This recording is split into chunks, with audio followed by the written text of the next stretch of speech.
In this session, we'll be looking at the Loft tool. So the Loft tool is great for doing non-geometric shapes, nothing related to extrude. So what I'm going to do is I'm just going to show the starting point. We've got a sketch, very similar to the previous exercises. A couple of things to recommend, as well as tips and tricks for the Loft tool. We started with a basic sketch, which represents one of the cross sections. Then we're going to create the work plane, which is our table, which you can see more information about that in the other videos. And we create a second sketch on that, which represents a second location. So it's slightly off center.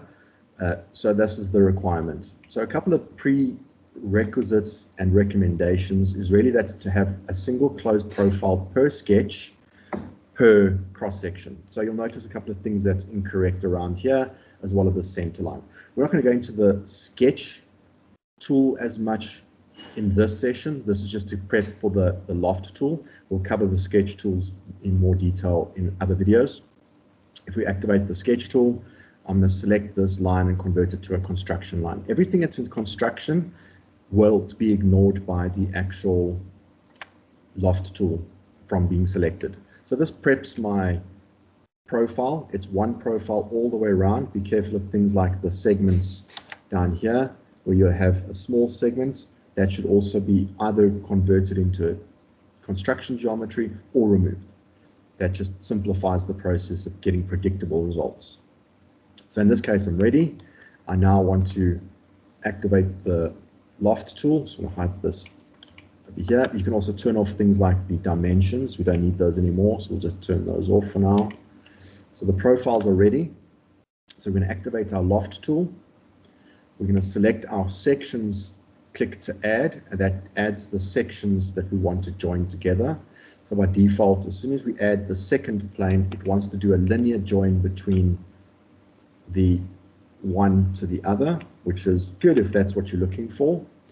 We'll accept that, and it generates the first loft. What you will notice that there are recommendations for vertices. So if you've got 10 vertices in one profile, try have 10 vertices in the other profile, because Inventor will try and match those up. If you have different numbers, you may have to go and tweak some of them in order to get them to fit correctly. In this case, I don't want to delete my sketches. We want to just go and do an addition to that. We want to look at the loft, but the loft must have a curve to the profile. And that's what I've done with the next sketch. So I created a center plane, and I created a sketch on that at my desired radius or curve that I was after.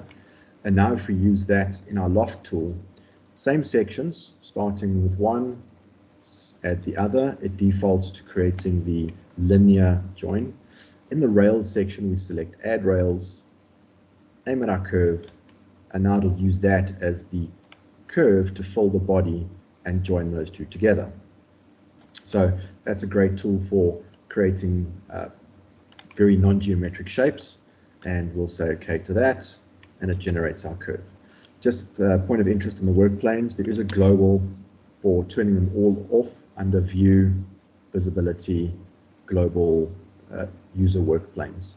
If you don't see your work planes appearing, it's most likely because you've turned your global on, and you won't see them turn on or off if the global's off. Okay, and that's the Loft tool. Thanks for watching. Check out the rest of our series.